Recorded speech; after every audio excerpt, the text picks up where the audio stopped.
اور جب بھی عمران خان مدینے کی زیارت کو جاتے وہ ننگے پاؤں، یہ سب قوم گواہ ہے کہ وہ ننگے پاؤں مدینے میں چلتے.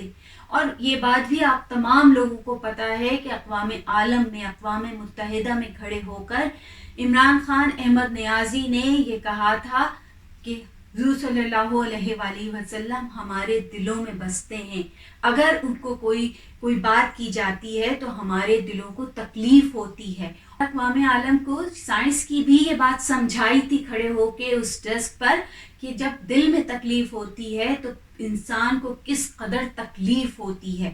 تو یہی انہوں نے بات کہی تھی کہ جب حضور صلی اللہ علیہ وآلہ وسلم کی شان میں دنیا بھر میں کہیں پہ بھی کوئی گستاخی کرتا ہے تو اقوام عالم میں موجود تمام مسلمانوں کے دلوں میں شدید تکلیف ہوتی ہے. اور یہی بات تھی کہ عمران خان نے اسلاموفوبیا کا بل پاس کرایا، وہ قرارداد پاس ہوئی اور اب ہم سب مسلمان 15 مارچ کو اسلاموفوبیا کا دن مناتے ہیں.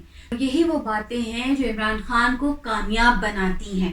چلا کوئی بھی اختلاف ہو، کسی بھی پارٹی کا کسی بھی بات پہ کوئی اختلاف ہو، آپ تمام لوگوں نے یہ دیکھ لیا ہے، پوری پاکستان کی عوام اس بات کی گواہ ہے کہ عمران خان کے ساتھ جس قسم کی بھی زیادتیاں کی گئیں، جس قسم کا بھی کیچڑ اچھالا گیا، مگر وہ شخص اللہ پہ ایمان رکھتا ہے. وہ شخص اس بات پر پورا اس کا ایمان ہے کہ فیصلے اللہ کے ہوتے ہیں اور عزت دینے والی ذات اللہ کی ہے. تو یہ دیکھیے پاکستانیوں، وہ لوگ ہار گئے ہیں، وہ سوچیں ہار گئی ہیں، وہ جذبے ہار گئے ہیں جو اس کو یہ سمجھتے تھے کہ یہ ناکام ہو جائے گا. اور مجھے ان لوگوں کی سوچ پہ افسوس ہوتا ہے کہ وہ یہ سمجھتے ہیں کہ یہ ہار جائے گا. کیسے ہار جائے گا؟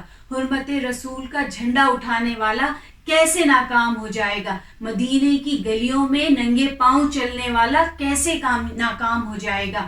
آپ تمام پاکستانیوں کے لیے سوچ اور سمجھ کا ایک پہلو ہے کہ آپ سوچئے، جب سمجھیے اور جانیے کہ اس شخص کو جس کو توڑنے کے لیے تمام قوتیں پوری طاقت سے کام کر رہی تھیں، اسے نہیں توڑ سکی. وہ جیت گیا اور اس نے اپنی عوام کو بھی جتا دیا. تو یہ یاد رکھیے گا پاکستانیوں، یہ وہی باتیں ہیں جو آپ کو سمجھ آنی چاہیے کہ جس نے مدینے کی ریاست بنانے کا فیصلہ کیا تو کیسے اللہ تعالیٰ اس شخص کو ہرا دے گا، کیسے اللہ تعالیٰ اس شخص کو پیچھے کر دے گا. اور میرے پاکستانیوں، یہ بات آپ یاد رکھیے گا کہ عمران خان کے ساتھ اللہ موجود تھا اور بعد میں قوم جڑ گئی اور اس کے ساتھ آپ نے دیکھا کہ ہر طرف کامیابیاں ہی کامیابیاں ہیں. وہ شخص کبھی بھی شکست نہیں کھا سکتا جس نے حرمت رسول کا جھنڈا اٹھایا ہے. تو میرے پاکستانیوں، تیار ہو جائیے اس دور کے لیے جب پاکستان میں رول آف لا قائم ہو جائے گا.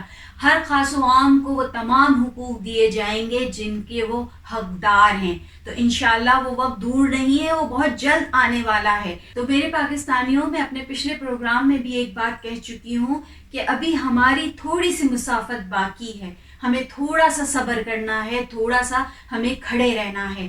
تو یاد رکھیے پاکستانیوں، حق اور فتح آپ کا نصیب ہے اور انشاءاللہ آپ کو مل کے رہے گی. تو بس پاکستان میں پھر سے ایک سنہری دور کا آغاز ہونے والا ہے. جب پتا ہے کہ رمضان اب بالکل قریب ہے، شعبان آ چکا ہے. آپ تمام لوگوں کو بھی شعبان کی بہت بہت مبارکباد. اور کہتے ہیں کہ اب روزے کھلنے کا وقت ہوا جاتا ہے، تو بالکل میں یہی بات کہوں گی کہ اب پاکستان میں ترقی کا وقت ہوا جاتا ہے، پاکستان میں تبدیلی کا وقت ہوا جاتا ہے اور انشاءاللہ ہم تمام لوگ پاکستان کو ایک نئے پاکستان میں بدلتے انشاءاللہ عنقریب دیکھیں گے اور ہم ایک آزاد پاکستان میں پھر سے سکون کی زندگی گزاریں گے. لوگوں نے پر امید رہنا ہے، اللہ پہ مکمل یقین رکھنا ہے. تو انشاءاللہ پھر ملتی ہوں ایک اچھے پاکستان، ایک بہتر پاکستان میں. اور یہ بھی کہتی چلوں کہ کل پاکستان میں ویسے بھی محبت کا سورج طلوع ہونے والا ہے اور تمام پاکستانی جو ہیں،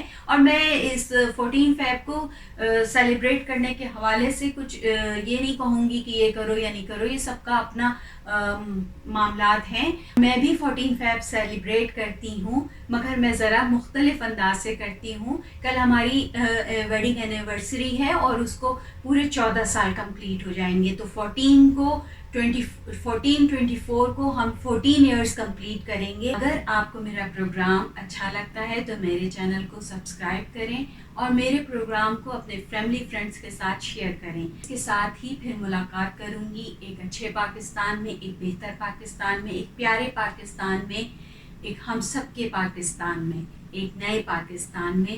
اجازت دیجیے. پاکستان زندہ باد. عمران خان زندہ باد.